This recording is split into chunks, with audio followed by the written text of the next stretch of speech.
Rouleur Live. Every year they seem to add more and more things to this place. Hopefully it will be exciting. Let's go. I always love spending time looking at old time trial bikes, and it's almost hard to appreciate on video just how big that rear wheel is. I mean, it's like those old bicycles they used to ride. The flying saucer on there, it's massive. It goes all the way from the bottom bracket to the bottom of the saddle. That's insane. Then they've got it next to a nice modern Canyon Speedmax track. One of the coolest looking time trial bikes out there. Super skinny from the front. Super skinny. Ginelli, something a little bit more traditional. And of course, the Hope Lotus, the OG hyperbike, would you say? Here we got the brand new Villa Falante, and well, you guys make your mind up whether you think it looks cool or not. I think the shapes are actually a little bit bubbly for my liking. Maybe a little bit too bubbly, especially when you look at the front of the fork here. I don't think it's an attractive fork. Now, I suppose it's obviously going to be the most aero bike they've ever released, but yeah, totally sure the looks and the style work for me. And one thing I quite like is actually that reflective logo on there to begin with. The bottles, they actually look very small, way smaller than I thought they were going to look. Not the sexiest bottles in the world, if I'm honest. I'm sure they're pretty aero though. They seem to fit in there very sleekly. You know, I think they've done a fairly good job of getting that head tube pretty narrow, but definitely not the narrowest I've ever seen. They seem to have got the top tube pretty thick, which I find helps with stiffness when sprinting. They have done quite a nice job with the smaller details, such as the little shiny logo on the back here. It looks nice. Coming stocked with their Miike wheels. I assume it's probably a fast package design. And that's actually a very narrow handlebar. That won't be allowed in the peloton next year. Must be like a 34 wide. The new Ridley Noah Fast. One thing, once again, that doesn't come up on camera is just how deep that head tube is. It is so deep. I think quite a pretty-ish looking bike. It's fairly boxy. One thing that does look very cool is that fork. Very thin, very bladed. And they've got the brake caliper somewhat hidden in there. Pretty sweet. Very wide down tube here, if I can show that on camera. Really wide, obviously just to hide the bottle, I guess. And the top tube is also way wider than I was expecting it to be. I guess it adds stiffness.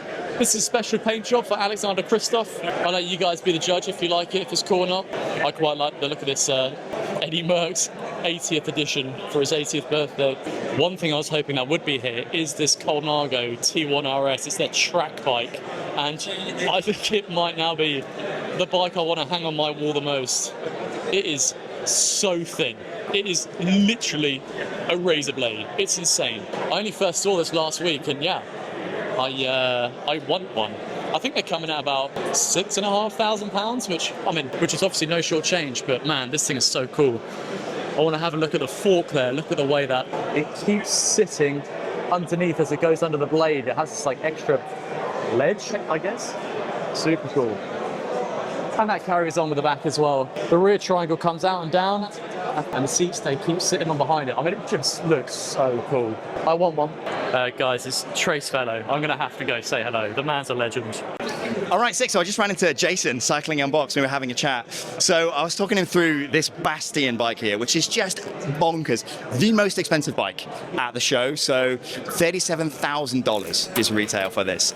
Everything about it is custom. You can't buy anything, off the shelf with this company. When you buy one, there are no standard frame sizes. It's all custom geometry. And when I looked at this brand, it's a bit like buying a luxury car, because when you put an order in, you get this, which is, they call it the amulet, and it's got on the amulet there, it's got the kind of serial number for the bike, and it gives you access to an online builder where, in the same way as a sports car, specking out the color of the leather or the Alcantara or whatever, you can do exactly the same with this bike. So you can spec out the weave, the color, what the titanium lugs look like. Unbelievable, and it just brings a new level of premium to the bike market. Such a sick brand. Even that bottom cage, it's custom, huh? Yeah, everything's custom. So they make these custom. These are made custom in-house. The bars, it's titanium lugging with a custom carbon tubes. It's absolutely beautiful, but it's got a price tag to match. $37,000. Nuts. Absolutely unbelievable. I'm just here editing afterwards, and Luke, thank you for doing that. What a treat. I appreciate it. If somehow you don't know who Trace Fellow is, or Luke, I'll link his channel down below. So hi, I'm Jerzy. I'm the head of business development at Postedla. We are Czech-based company manufacturing 3D printed customized saddles. When the customer makes the order, first thing we do is that we send to the customer this box. We call it Smiling Butt Kit. So the customer has to sit into it and then take the photos from different angles and upload it to our configurator. It will give us the width of the customer's sit bones. Then he has to go through 12 different questions. So there we will find out his age, flexibility, mileage, and other important questions to find out how tilted he is on the bike, basically how much he lean forward, what's his riding style, what's his power, what's his age, because usually older people tend to put more pressure on the saddle and not on the pedals. And it will determine the weight of the saddle, then the shape of the saddle and density of the saddle. So we can choose from 130 to 170 millimeters in the width. We can have more flatter or curved saddles, and we can choose different density in different parts of the saddle. So usually the front part will be softer, and the part where you sit with your sit bones will be harder to have, like, really support for your sit bones and for the customer to be able to put pressure on the pedals and not to lose it. Choose the different color. It's up to the customer. And you can even purchase more colors because this insert is reversible. So you can change the colors regarding to your bike or clothing. And also every customer can choose the nickname or his name on the saddle. So yeah, if you're looking for like custom saddles, Posadella, super cool. Kind of like I would like to give it a go and see if it's actually like the best custom saddle in the world at the moment. One thing I have noticed this year, more bikes, less like small independent kind of niche products. I think the main guy I've seen is that 3D printed saddle there. It kind of feels like the only independent thing I've seen, really. I'm sure there's more. I'm going to keep searching.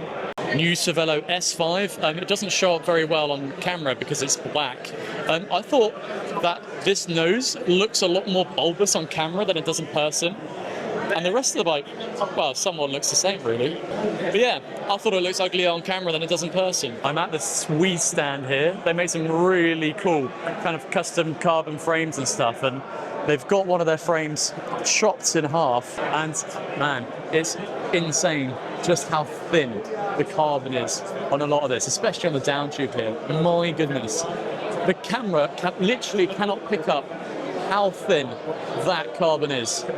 So apparently, the chap here from Sweden was just saying there's up to 28 layers in 1 millimeter of carbon fiber there. That's an incredible number. 28 layers, 1 millimeter. Phenomenal. Carbon tech's getting pretty cool nowadays. We got two new things right here. The new BMC Team Machine SLR01, so this is the lightest variant. Kind of the normal stuff, like they've just made it a little bit lighter, a little bit more aerodynamic, the kind of usual stuff. BMC always doing quite well with their bottle cages, making sure they fit very sleekly into the bike. In some ways, it's almost hard to see the new shape. They've got like a custom paint job on here of like the mountain passes where BMC are based. But let's go on to the new wheels. These wheels are from DT Swiss, Arc 1100, so their lightest model, but they're the first DT Swiss wheel with carbon spokes. So I think these come in at just under a kilo.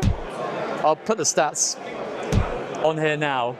So super light, but they are very, very skinny. 20 internal, 26 external, and that's a 28mm Continental Aero 111 on there, and well, it looks like a 25mm tire, to be honest, on this wheel. It just looks so skinny. The width's there, not very 2025, especially for the United Kingdom. Pinarello always have a massive stand in the middle here, but one thing I do want to look at is Geraint Thomas's custom paint job for his Tour of Britain last ever ride. This thing, I think it's one of the best paint jobs Pinarello has ever done. Of course, in the theme of the Welsh flag, gold on top here for his many Olympic Games team pursuit results. Tour de France champion, Criterium du Dauphiné champion, incredible. Then we've got the Princeton Carbon Works wheels to go with it in, well, the gold. Normally probably a little bit too flash, but with this bike, they fit perfectly. Then I'm going to call this the Canyon Christmas tree. They've got all their CFRs with My Canyon custom paint jobs on there. I think if I had to pick one, it would probably be this mottled green one. Some of them I have mixed opinions on, not totally mad about this one. This has got a nice, rich, deep red. Basically, they've got this set up here so they can show all the different options. Of course, you've got the standard handlebar on there. You've got the Pace flared handlebar on there. I mean, if you're buying an aero, I think you have to buy those handlebars, really, don't you? They've got all the colours here as well. Some really nice ones. I mean, you guys know I like purple, so this one is also up my street. You know what, quite rare for Specialized to show up to something, especially like Rouleur, but here they are, all their bikes on show. This year's Tour de France paint edition. Of course, you've got Remco's limited edition bike over here. Which number's that? There we go, 83 of 272. Am I going to enter to win a Specialized? You're goddamn right I am. We got a pair of their CLX Sprints here. This is new to this year, where this is the front wheel, which is actually very slightly deeper than the rear wheel. Gone for the full like reverse mullet now. Everything's changed. But well, they're a good looking wheel set. I mean, it's very Roval. They haven't changed the design too much, but I still ride these wheels, and they're all the shaper wheels are the CLX ones, and they're still fantastic. So I can imagine these Sprints probably feel very good. You can see they've got a nice deep carbon spoke in there. Every single brand is now moving to carbon spokes to keep that weight down. And I must say, it's actually a very sharp edge on there. You can almost shave with that thing.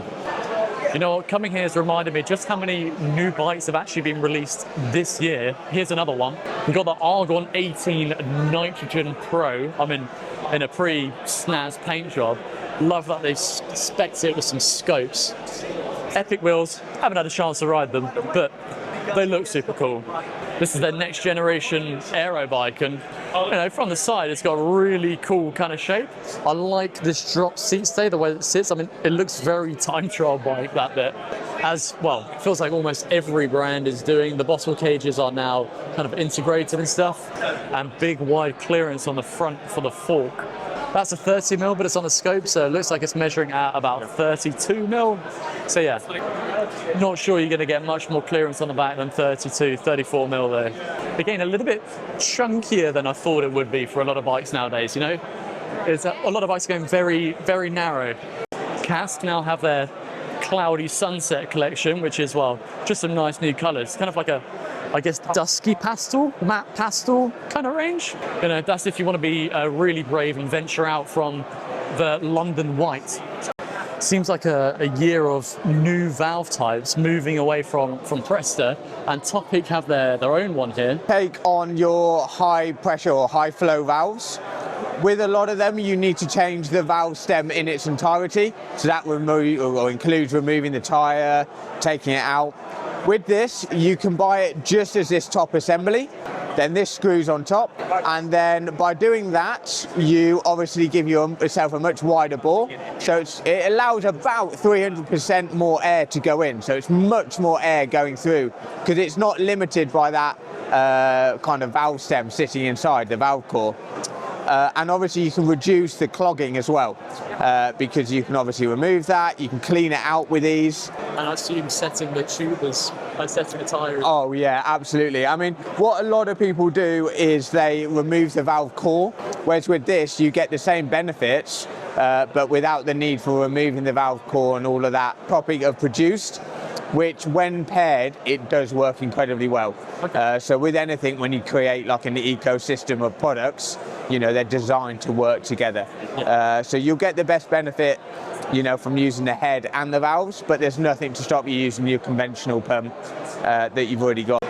Guys, this video is getting a wee bit too long, so I'm going to pause it here, wait for part 2. It'll be out in like, I don't know, 2 days maybe. Whenever I'm not working and I can get it edited.